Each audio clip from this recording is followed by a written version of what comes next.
Vamos a hablar de esto, pero vamos a hablar de política en general, vamos a aprovechar de sacarle el jugo, porque entiendo que ya está conectado, está con nosotros el diputado por Antofagasta, entiendo que dirige la bancada PPD Independientes, el diputado independiente Jaime Araya. ¿Cómo está, Jaime? Hola, Tío, muy bien, gusto saludarte, ¿cómo estás tú? Un placer. Diputado de la región de Antofagasta, que es Antofagasta, Calama, San Pedro de Atacama, Mejillones, Taltal, Sierra Gorda y Oyagüe. Y María Elena, perdón. Y María Elena, sí, se las estaba contando, son 9. Sí, Son son 9. 9. Ya, ¿está en el Parlamento, Jaime? Sí, estamos en el Parlamento. Recién Ya. terminamos la sesión de la Comisión Especial Investigadora Convenios 2, así que Ah, se ven noticias. Hemos tenido una conversación bien gruesa en esa materia y me gustaría, Daría, aprovechar el espacio que aquí una conversa más tranquilo. Hemos ido formando convicción respecto de cuál sería la motivación de esto en todas aquellas personas que actuaron de buena fe. Y es porque existe una exigencia del Ministerio de Hacienda de que los servicios públicos tienen que ejecutar el 100% de su presupuesto dentro del año calendario y muchas veces le entregan los recursos cuando ya está un poco avanzado el año. Entonces se produce una suerte de estrés así, tenemos que ejecutar, gastar, gastar, gastar. Y en esa locura por gastar, algunos vieron una tremenda oportunidad y se pusieron muy creativos, y otra gente de buena fe trató de transferir recursos y que hoy día se ven cuestionados. Creo que es importante ir transmitiéndolo porque quedó la sensación de que todas las fundaciones, todas las corporaciones eran una tropa de sinvergüenza y eso no es así. Y de hecho la semana que estuvo el senador Espinosa, él reconoció que efectivamente tenía esa perspectiva, lo mismo la Contralora, hoy día lo conversamos con la ministra de Desarrollo Social. Y de las que vienen, se acordó citar al jefe de asesores del segundo piso, Miguel Crispi. Parte de la conversación va a tener que ver con cómo este estrés por gastar la plata hace que muchas veces se gaste en cosas que o no corresponden o se gasten de mala manera. bueno, los problemas los problemas ineludibles de los procesos de descentralización, pero en realidad es bien difícil y además de la conceptualización del Estado. Yo creo que ahí un poco lo que tú dices, cómo uno sincera el rol del Estado y el rol de las organizaciones de la sociedad civil para que esto funcione adecuadamente y que por supuesto igual cierre la puerta a los actos de corrupción, pero no por eso se inhiba el funcionamiento del Estado. Es de verdad es casi como que es primero el huevo o la gallina. Exactamente en eso, pero es relevante porque esta comisión especial investigadora, de hecho la va a ir la Contralora la próxima semana, o sea, la subsiguiente, cuando volvamos a la distrital, a hablar precisamente de gobiernos regionales, porque la vuelta anterior fue solamente Ministerio de las Culturas y Ministerio de Desarrollo Social. Pero lo fundamental tiene que ver con esto. El Estado dice, hago de todo, pero cuando uno ve, no tiene las herramientas para hacer de todo, tiene que hacerlo con el privado, y ahí es donde tenemos que cerrar brechas para que el privado que interactúa con fondos estatales entienda que va a cumplir esa labor, que además es una discusión bien interesante, hasta dónde el Estado puede delegar ese tipo de funciones. Porque uno diría, bueno, en realidad hagamos crecer el Estado, o dicen, mucho Estado, poco Estado. Entonces, dentro de del ruido que hay en esto, porque en esto efectivamente hay cosas que fueron verdaderos fraudes, que se están investigando, la conversación de fondo es la que a nosotros nos interesa y es ver cómo dirigimos una realización, ejecución de los fondos públicos que sea razonable y que a la gente le sirva y que no se transforme en esto que en algunas ocasiones ha sido una chequera abierta para la autoridad que administra los fondos, de entregar lo que quiera a quien quiera discrecionalmente. Los amigos solo reciben, entonces es una conversación bien interesante que creo que estamos en el minuto de hacerla porque como que ya se han causado un poco las investigaciones de carácter penal que dan origen el caso de convenios. Ayer, lunes, se vota la moción de censura. No, desde fuera yo lo miraba, dije, no tuve ninguna duda, más o menos el resultado era medio previsible, no sé si tú lo viste tan así.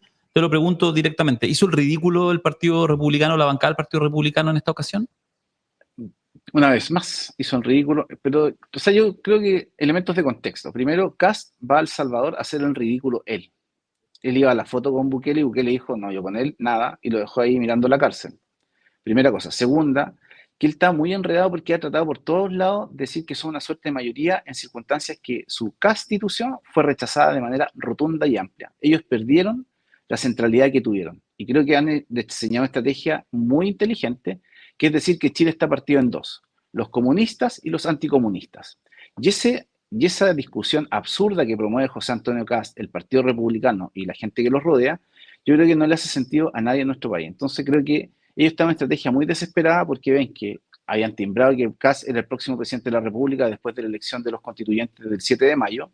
Hoy día se dan cuenta que Kast no está en ninguna parte y busca esta estrategia que es muy polarizante y donde a veces hay sectores más inteligentes, no solamente de sectores progresistas, sino gente conservadora más inteligente, que no es capaz de ver la estrategia de Kast y cómo es importante que ese consenso que él quiere instalar, que es Chile, están los comunistas y los anticomunistas, no tiene ninguna realidad en la sociedad chilena, que no tiene ninguna realidad en la política chilena, y que más bien es una estrategia de un sector bastante menor, que yo creo que además ha tenido fracaso tras fracaso.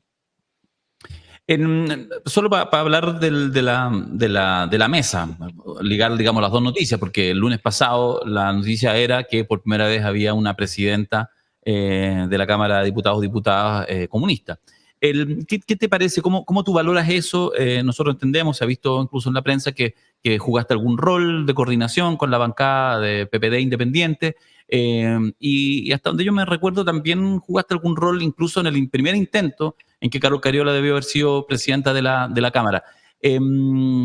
¿Cómo lo valoras? ¿Tiene alguna importancia? ¿Es en realidad solo simbólico? ¿Cómo tú valoras el hecho en este caso que Carol Cariola, militante del Partido Comunista, esté presidiendo la Cámara de Diputados y Diputadas? Yo creo que tiene una fuerza simbólica tremenda y una fuerza política increíble. O sea, en el peor momento del gobierno, que el gobierno se anote, este triunfo da cuenta de capacidad de gestión política y eso es una cosa bien importante que hay que ponderar y valorar. O sea, si tenemos que construir soluciones, existe la capacidad para construir soluciones. Y lo que parecía un desafío imposible, que incluso alguna gente del gobierno había desechado, terminó hoy día con la presidenta de la Cámara ganando el lunes y volviendo a ganar el lunes siguiente. Entonces creo que capacidad de gestión política, y en esto yo creo destacar el rol del ministro Álvaro Elizalde, es una cosa que es un gran activo del gobierno. Pero simbólicamente además creo que es más importante porque en un momento de polarización, vuelvo a insistir, cuando algunos sectores de la derecha quieren instalar, y además han hecho un trabajo insistente en redes sociales, de que Chile está partido entre los comunistas y los anticomunistas, en esto ganaron los buenos. Y eso es una buena noticia porque no siempre en esta historia ganan los buenos. A veces estos discursos de odio se instalan y que son discursos polarizantes al estilo de Trump, al estilo de Bolsonaro, y como Kass es la copia fruna de Trump, quiere instalarlo en Chile y tiene una estrategia, yo creo que fracasada en eso, afortunadamente, pero es una disputa de todos los días. Yo creo que el valor simbólico de que tengamos una presidenta que es mujer, que viene de lo Hermida, que es comunista y que en el tercer intento lo logra, da cuenta de que a veces los buenos también ganan y que además la legitimidad que tiene cualquier persona para ser presidente de la Cámara de Diputados es reconocida por los parlamentarios y hemos sido capaces de construir una mayoría, con todo lo que algunos quisieran cuestionar, pero finalmente construimos una mayoría que hoy día la tiene y que además ayer salió fortalecida porque fue elegida con 76 votos, ayer tuvo 75 votos en la oposición, ayer tuvo solo 69. Entonces, esa caída de apoyo da cuenta que en realidad se van desmitificando los mitos que se tejieron en torno a que si elegíamos una presidenta comunista, prácticamente que el país se incendiaba o partía en llamas. Y además quiero decir una cosa importante. Hoy día, estamos en este instante, probablemente en las próximas horas, vamos a aprobar lo que es el aumento de planta de la Directemar, la Policía Marítima. O sea, si Chile tiene un problema de seguridad es que el 85% de la droga se traslada por mar y esta presidenta puso inmediatamente en tabla, en fácil despacho, el aumento de los funcionarios de la Armada que pueden ejercer ese control. O sea, yo diría que más que palabras, hechos concretos, y eso la ciudadanía lo va a empezar a valorar, porque esto de la disputa política de la presidencia, no presidencia, que el comité y que el cupo, eso no le importa a la gente. ¿A la gente qué le importa? Que hoy día en el norte estamos abrumados por el tema narcotráfico, yo creo que es un problema de seguridad nacional.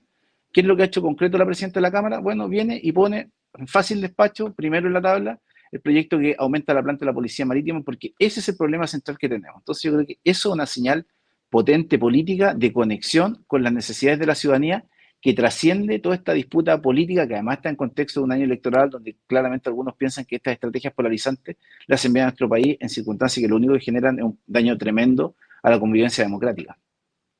¿Cómo sientes, vámonos justamente al norte, a las regiones de Antofagasta, de Tarapacá, de Arica y Parinacota?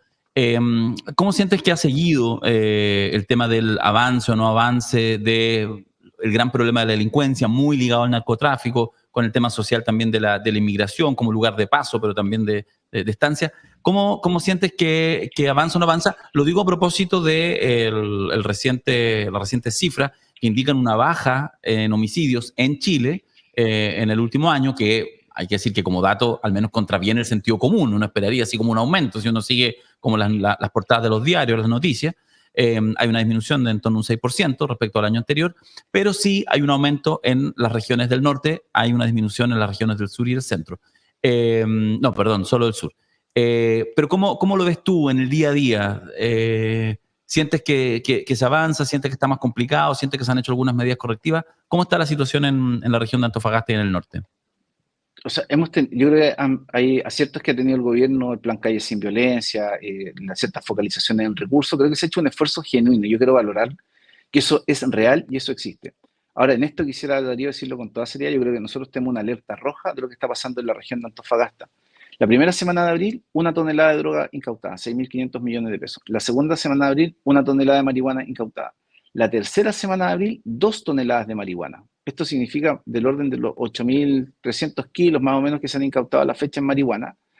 Y el año pasado se incautaron 9 toneladas. Es decir, en los primeros, ni siquiera los 4 meses del año, pero los primeros 3 meses y medio del año, ya estamos alcanzando el 100% de la incautación de 2023. Entonces, esto es un problema de seguridad nacional. Cuando uno ve que un cargamento de droga equivale a 17.000 millones de pesos, que hoy día hay 34.000 millones de pesos, 34.000 millones de pesos, eso es lo que estamos hablando. 34.000 millones de pesos que mueve la marihuana solamente, sin hablar de las otras drogas que venían. Creo que el Estado de Chile se tiene que tomar muy en serio lo que está pasando en el norte del país. La situación yo creo que es muy compleja porque además quiero decirlo con mucha responsabilidad. Lo que más me preocupa es que esta droga, primero, no se produce en Chile, no se produce en el norte, viene del extranjero y nosotros tenemos control militar en las fronteras del norte de Chile. Entonces, hay algo que subyace ahí, que es una pregunta que tenemos que hacernos, que tenemos que resolver con madurez, con altura de miras. Esto no es buscar responsables para cortarle la cabeza, sino que es decir, cómo nosotros levantamos efectivamente una muralla para el ingreso de esas cantidades de droga en nuestro país, porque finalmente es la droga, el crimen, que lo que articula muchas de las operaciones de crimen organizado es el narcotráfico, lo que articula los dineros ilícitos que hoy día la derecha no quiere investigar porque sigue cerrada en este dogma de fe que se llama el secreto bancario. De hecho, el proyecto de ley que crea el sistema de inteligencia económica que va a permitir combatir crimen organizado ha tenido mucha resistencia, ya va a cumplir casi un año en el Senado y es un tema que es preocupante. Pero lo concreto es que el norte de Chile se está transformando en no sabemos si es un pasadizo de la droga o finalmente es un lugar donde hay un mercado de consumo. Yo tengo la impresión de que la situación es muy vulnerable. Yo quiero desde este espacio valorar lo que ha hecho Carabineros de Chile, lo que hace la Policía de Investigaciones, lo que hace la Fiscalía Regional de Antofagasta en este combate a la droga. Pero nosotros necesitamos más presencia del Estado, necesitamos incorporar tecnología, porque la verdad las cosas es que teniendo custodia militar en las fronteras, teniendo puntos de control establecidos con las policías, investigación del Ministerio Público, es demasiada la cantidad de drogas. O sea, no tiene una lógica y eso es lo que está detrás. Yo no tengo la respuesta, pero sí siento la responsabilidad de instalar esto como una preocupación del Estado de Chile. No estamos hablando de cantidades menores, no estamos hablando de pequeñas bandas. Aquí hay alguien que tiene el capital, 34.000 millones de pesos. Esto es más grande que una constructora, esto es más grande que una sociedad de inversiones. Hay mucha plata que se está moviendo y de ese punto de vista yo percibo que esto probablemente, porque no pasa en Santiago, no se está mirando con el detalle que se requiere. Oye, qué buenos ejemplos. Ya hace un tiempo atrás lo habías comentado, lo has dicho en distintas oportunidades, el tema del secreto bancario y esta negativa fundamentalmente de la derecha, la oposición, para flexibilizar, lo que se niega a flexibilizarlo. A ver, bien en simple, ¿qué implicaría si avanzaran estos proyectos de ley? ¿Qué implica en términos prácticos, digámosle así, bien en sencillo, en peras y manzanas, a quienes nos están escuchando, nos están viendo? ¿Y en qué sentido podría ser efectivamente una herramienta realmente eficaz para controlar el crimen organizado y el narcotráfico fundamentalmente? O sea, varias cosas. Primero, porque no es solo un proyecto, son varios proyectos que hemos ingresado. Nosotros, por ejemplo, tenemos 2 proyectos de ley que son bien resistidos. Primero, el que le devuelve la posibilidad de investigar de oficio a la Fiscalía los delitos electorales, los delitos tributarios y los delitos económicos. Porque aquí, en algún minuto de la historia, se hizo una cortapisa y solamente si hay querella de la Fiscalía Nacional Económica se investiga la colusión, solamente si hay querella del Servicio de Impuestos Internos se investiga los delitos tributarios y solamente si hay querella del servicio electoral se investigan delitos electorales. Nosotros ingresamos un proyecto de ley hace varias veces, hemos ingresado 2, que lo que buscan precisamente es que la Fiscalía investigue todo lo que tenga que investigar, porque si nosotros tenemos una Fiscalía que está amarrada, esa Fiscalía no funciona, no investiga y por lo tanto el crimen organizado sigue creciendo. Porque cuando uno piensa en crimen organizado, ¿qué es lo que piensa? Se imagina algunos tipos malos así como caricatura en alguna parte del extranjero planeando tráfico de drogas. Pero el crimen organizado es corrupción, es narcotráfico, es terrorismo, y por lo tanto, ahí, cuando uno habla de crimen organizado, echemos abajo la puerta de las casas de los crímenes organizados, ni un problema, todo el mundo aplaude. Pero cuando uno dice, bueno, entremos a la casa comercial, o sea, a la cuenta corriente, todo el mundo dice, no, es que mira, que en realidad hay razones de privacidad, que el debido proceso. Es absurdo. O sea, yo he escuchado parlamentarios de derecha levantar la bandera del debido proceso para defender que no se pueda, en este proyecto de ley, que es el de cumplimiento tributario, que no se puedan hacer este tipo de investigaciones por el debido proceso, el respeto a las garantías constitucionales, y se dan vuelta para el otro lado, y cuando hay un pequeño lanza del centro, que lo metan preso, que la prisión preventiva sea automática. Entonces, ese doble estándar hoy día es un problema de seguridad. Y es muy importante que los chilenos y chilenas tengan claridad quiénes tienen una genuina convicción en materia de seguridad y quién en realidad es seguridad en tanto no me tocan las operaciones comerciales, porque ahí, claro, a veces pegan el palo el tema de ilusión o evasión tributaria. El proyecto del gobierno, ¿qué es lo que busca? Busca crear un sistema de inteligencia económica donde la unidad de análisis financiero, donde el servicio de aduana, donde el propio servicio de impuestos internos tenga un sistema de reportabilidad de operaciones que uno podría considerar sospechosas y fortalecer la investigación patrimonial, que lo que busca es destruir el patrimonio de las bandas criminales. Ese proyecto ya va para el año en el Senado, no se ha movido nada, y lo que hoy día dicen varios senadores es que mientras no esté aprobado el sistema de inteligencia que está en la Cámara de Diputados, no se puede avanzar en esto porque tiene que ser un proyecto. Entonces uno se da cuenta que en realidad no hay voluntad porque tienen 1000 objeciones, porque cada uno tendrá sus legítimas preocupaciones. Pero en esto el razonamiento de todos debería ser, bueno, al que le toca, pero aquí hay que salvar el país. Y cuando yo digo salvar el país, nosotros estamos en un problema de una fragilidad institucional, pues mucha gente cree que la democracia está en riesgo cuando existen los republicanos y pelean con los comunistas. ¿Qué es la tensión? Yo soy no en el problema de Chile. La democracia en Chile está amenazada por el narcotráfico, por el crimen organizado, por el terrorismo y por la corrupción. ¿Y por qué es importante perseguir el lavado de dinero? Porque los corruptos que le roban plata al Estado lavan ese dinero para meterlo en sus cuentas personales. Los narcotraficantes que obtienen dinero de la venta de sustancia ilícita meten ese dinero al sistema a través de operaciones que aparecen normales. El terrorismo se financia con este tipo de plata del extranjero que viene, se hace una supuesta operación normal y entra.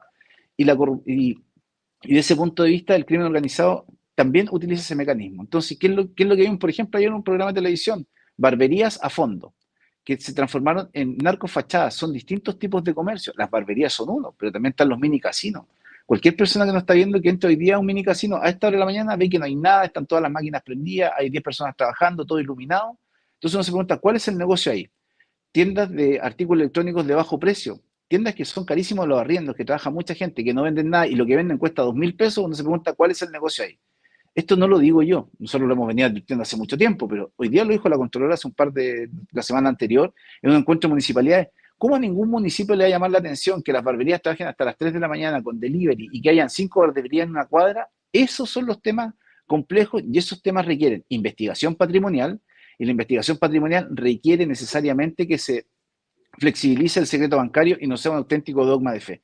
El otro día en una comisión un parlamentario nos contaba que, creo que no sé si en Iquique, un tema de fraude, se demoró 2 años la fiscalía en obtener el levantamiento del secreto bancario. No puede ser. Nosotros planteamos un proyecto que le dé al fiscal regional la autorización de requerir levantamiento del secreto bancario directamente al banco sin autorización del juez de garantía por el periodo de 1 año. Y si encuentra operaciones sospechosas dentro de ese periodo de 1 año, va al procedimiento normal, es decir, le presenta los antecedentes al juez de garantía, el juez de garantía ordena el levantamiento del secreto bancario y con normas que efectivamente a los bancos los obliguen a entregar la información. Ya, súper en simple, qué buena esa baja que hace. Eso implicaría, si se aprobara así como lo estás planteando, que, qué sé yo, por ejemplo, un fiscal de repente tiene duda, Darío Quiroga, lo veo medio raro, empezó a llegar en un Lamborghini, qué raro, está todo muy extraño. Entonces ese fiscal dice, llama a mi banco, tiene la atribución para llamar a mi banco y decir, quiero ver la cuenta del señor Darío Quiroga, y él la ve entonces sin que yo me entere. Ese es más o menos el tema. Así es, exactamente. Y por lo tanto, cuando de repente ve que yo tengo depósitos de 30 millones, el otro día 50 millones, y después no sé qué, en algún minuto va viendo que hay algo para investigar. Esto es más complejo que algo tan burdo, pero funciona así. Pero podría parecer que ahora que estamos en la mitad del programa empiezan a aparecer cartones con publicidad. Muchas empresas auspician y tú emites muchas facturas de publicidad. Entonces, cuando te revisan, dicen, oye, ¿sabes qué? Mira, yo tengo 500 millones vendidos en el mes de publicidad. Todo cuadra. Pero por eso se requiere la investigación que es más profunda. Es decir, a ver, tráigame esta empresa. Esta empresa le podía pagar a 32 minutos una publicidad de 50 millones. Se nos cayó el diputado. No, ahí está de vuelta. Estamos sin sonido, Jaime. Danos un segundo. ¿Qué pasó? Jaime, si me escuchas, estamos sin sonido. Que revise su conexión. Si nos escuchas, revisa tu conexión. Si no nos escuchas, no tiene sentido lo que estoy diciendo. A ver si le escriben por interno para que pueda revisar. Está demasiado buena. Igual ya estábamos casi cerrando, pero a ver, ¿qué será? Qué extraño lo que ha sucedido. Saca la pantalla un minuto y véame internamente. Déjame decir un par de cosas cortas y a ver si logramos en 2 minutos. Si no, ya estábamos casi cerrando. Pero voy a aprovechar esta oportunidad mientras apenas lo tengan, lo meten de nuevo a Jaime Araya. Fíjate que esto que decía, interesante, me resuena mucho las palabras de Jaime Araya. Esta idea de hacer la analogía, hasta gráficamente me parece interesante, la analogía de cuando uno ve esas típicas imágenes que llegan un grupo de 6, 8 carabineros con, qué sé yo, cubiertos con casco y todo, y con esas cuestiones grandes a una puerta y ¡pa! Golpean. Y golpean, qué sé yo, y que ingrese nomás, al tiro que ingrese el diputado, apenas lo tengan.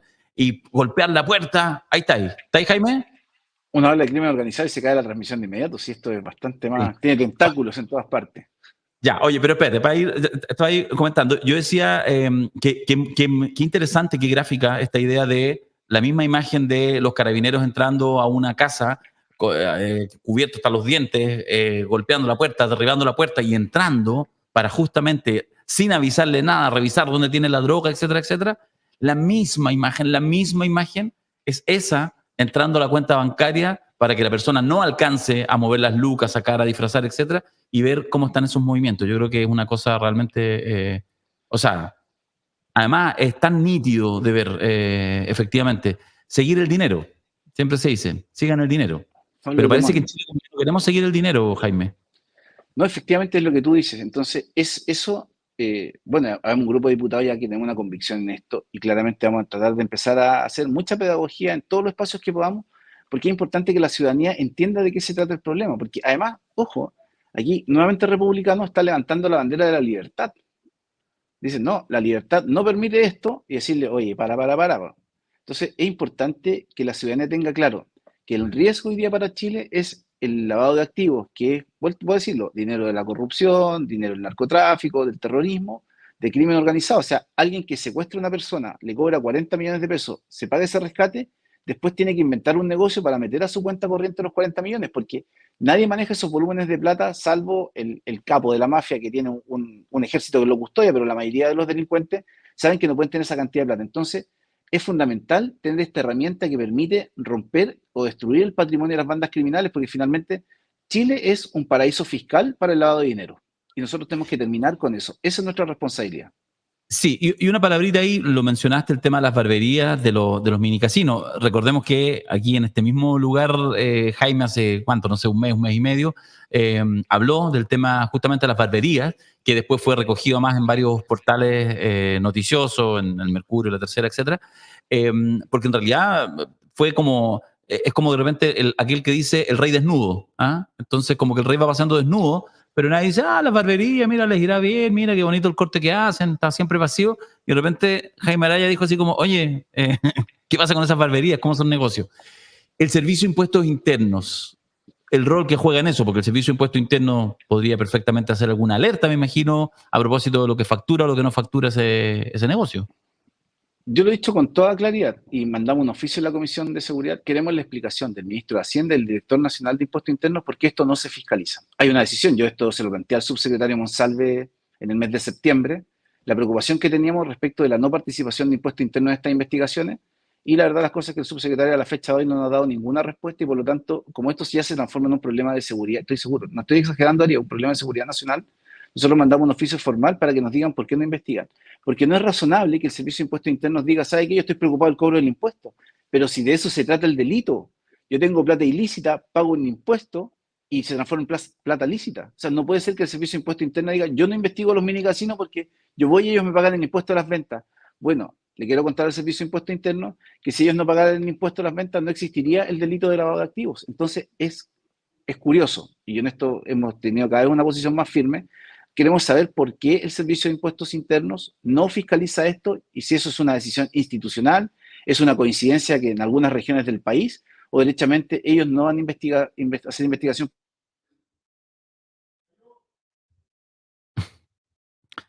Debe ser porque lo vemos, de nuevo te dejamos escuchar, debe ser porque le entran llamadas. Sí, te dejamos de escuchar, Jaime. y sigue hablando, pero como diputado. Te dejamos de escuchar de nuevo.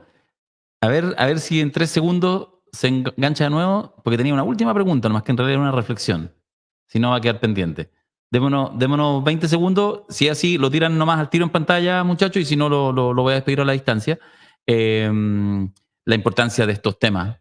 La importancia de estos temas y la reflexión, se la voy a decir a ustedes, aunque no vuelva Jaime, es la reflexión también desde los sectores políticos que esto se enarbola. Es decir, cómo el mundo del progresismo, donde me imagino que Jaime Araya se siente identificado, o de la izquierda, en fin, eh, se abordan estos temas, que en general esta idea de delincuencia, narcotráfico, terrorismo, son como palabras que en general uno está acostumbrado a que salgan de la boca de personeros de derecha. En el caso de Jaime yo creo que ha sido bastante interesante, lo hemos seguido con atención, porque ha incorporado estos conceptos planteando cosas que de repente desafían el sentido común. ¿Está ahí Jaime ahí? Sí, ¿me escuchan bien, no? Mira, te quiero pedir una última reflexión que la estaba compartiendo con los amigos de 32 minutos. Tú eres un parlamentario que se define como un parlamentario progresista, ¿ya? Seguramente te sientes identificado en ese sector político y social. Todos estos temas, hablar de narcotráfico, hablar de terrorismo, hablar de crimen organizado, de delincuencia, etcétera, son palabras que más bien escuchamos muchas veces en parlamentarios de derecha, en ese sector político.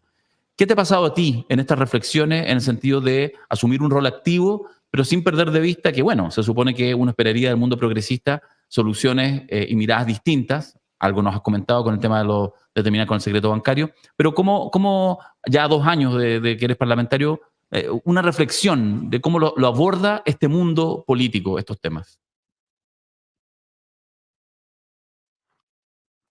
Un pésimo momento para que se callara nuevamente el diputado Jaime Araya. Íbamos, íbamos tan bien, ¿ah? Íbamos tan bien. Ya, yo creo que va a volver en 10 segundos. Démosle 10 segundos. Sí, Ahí ¿qué estoy. tanto? Ahí está. Ya, dale, dale. No, yo soy una persona de profundas convicciones progresistas y mi angustia real es que esto lo sufre la gente que vive en los sectores más humildes de nuestro país y la gente de clase media. Y nosotros, como gente progresista, gente de izquierda, tenemos que tener conciencia que este es el desafío que a nosotros nos tocó. No, la mayor manifestación de la desigualdad social en nuestro país es cómo duerme la gente. Y no es lo mismo dormir en el sector poniente de Santiago, en el sector norte o centro de Antofagasta, que dormir en el barrio alto de Santiago. O sea, esa es la verdad. Y una convicción que yo arrastro desde mucho tiempo y eso es lo que me ha motivado a además tomar esto, porque además yo en esto quiero ser bien sincero, yo creo que hay gente de derecha que tiene la genuina preocupación por la seguridad y lo ve y lo entiende. Pero cuando uno va a la raíz de esto, que es el tema del patrimonio de las bandas delictuales, y como muchos chocan en lo que es evasión y elusión tributaria, ahí empiezan las renuncias y el problema es que hoy día uno no puede tener renuncia en materia de combate al crimen organizado. No hay renuncias que sean posibles. Chile es un paraíso fiscal para el crimen organizado. Nosotros tenemos que terminar con eso y eso implica cortar la ruta del dinero, destruir el patrimonio de las bandas criminales, porque eso es lo que le va a dar tranquilidad a la gente que se levanta a las 5 de la mañana, que a las 5:30 se va caminando al metro, que se mete al metro a las 6 de la mañana, y no a aquella persona que a las 9 de la mañana lo pasa a buscar el chofer en su auto para llevarlo a su oficina. Esa diferencia que existe en nuestro país, que se vive en Antofagasta, hay gente que se levanta temprano a tomar la locomoción colectiva, hay trabajadores que han sido asesinados en el trayecto a tomar el bus que lo trasladaba a su faena, no es la realidad de aquella persona que su chofer lo lleva a 9, 10 de la mañana a su oficina que está en un lugar seguro. Entonces, a mí de verdad que me crispa que haya un sector de gente que se dice de izquierda y que dicen que estos temas son como del facherío, como que son medio fachos, que uno se fue a la derecha, o sea, es no conocer la realidad que están viviendo hoy día. Yo creo que la gente que nos vota, o sea, y eso es un error, y yo afortunadamente creo que en esto el gobierno tuvo un giro sustancial y eso se ha notado. Este es el gobierno que más leyes ha aprobado en materia de seguridad, además leyes que sirven, no leyes estéticas, leyes que sirven y que están en una cruzada por sacar 2 o 3 más que faltan. Yo creo que a nosotros nos falta el Ministerio de Seguridad, que está próximo a salir, nos falta inteligencia económica, que es el que más resistencia tiene desde el punto de vista de los mensajes que ha mandado el presidente de la República, y con eso, con la agenda que tenemos hoy día, con lo que se ha perfilado, con lo que se ha modificado, tenemos herramientas legales. Lo que viene a continuación es el tema operativo, cómo se implementan las leyes, cómo se hace control criminal, cómo se le dan recursos para inteligencia, cómo se dan recursos para tecnología. Esa es otra parte de la estrategia, pero lo que nosotros no podemos permitir es que la derecha se apropie de esto y sobre todo la extrema derecha pretenda hacerse pasar porque están preocupados de la seguridad en circunstancias que no lo están. Y quiero dar un ejemplo súper claro: las reglas de uso de la fuerza. Hoy día la derecha, ¿qué es lo que dice? Y en esto la alcaldesa Matei se evidenció solita. Cuando había un sector de la coalición de gobierno, que era Pro Dignidad, que estaba resistente a que los militares cumplieran labores de seguridad pública. De un día para otro va el alcalde de Maipú, Tomás Bodanich, a La Moneda y dice, sí, los alcaldes, los militares tienen que estar.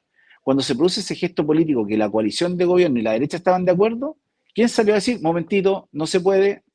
Fue la alcaldesa Matei a decir, no hay reglas de uso de la fuerza, no está claro, los militares no están preparados.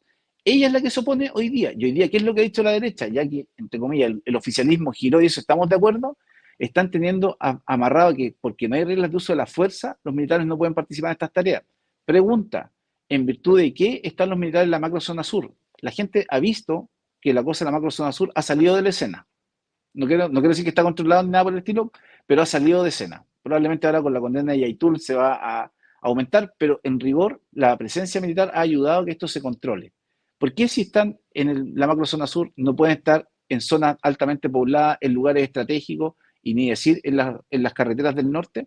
Entonces ahí uno se da cuenta que lo que la derecha no quiere es ir a las soluciones de fondo y inventa esto, porque además, yo digo, con alta responsabilidad, el comandante en jefe del ejército dice que participar en labores de seguridad desvirtúa el sentido del ejército. Y es un debate legítimo, pero ese debate tenemos que darlo. Y si nosotros como sociedad llegamos a la convicción que hoy día la seguridad nacional está amenazada por el crimen organizado, bueno, ¿cuáles son nuestras mayores capacidades? Los militares, por lo tanto, tienen que estar al servicio de esta tarea. Yo creo que una visión que es de sentido común. O sea, cualquier persona que tiene al hijo enfermo que dice, bueno, hagamos todo lo que tengamos que hacer. Y lo que tenemos que hacer, yo espero que se haga y se haga bien. Jaime Araya, diputado independiente de la bancada PPD. ¿Eres jefe de bancada o no? Todavía. Todavía. Ah, porque van a hacer cambio pronto. No, partimos el 11 de marzo, pero bueno, todo en la Cámara ya aprendió que todo es por el día. No hay que programarse a muy largo plazo, hay inestabilidad. Ya, muy bien. Gracias, Jaime. A veces uno dice una cosa que no le cae en gracia a alguien y llaman y dice, pero entonces, por hoy día lo seré. Probablemente mañana también. Gracias entonces por este contacto, Jaime Araya. Lo dejamos para que sigan en sus labores habituales. Hasta una próxima aquí en 32 minutos. Muchas gracias. Un abrazo, que estén muy bien. Vale, chao.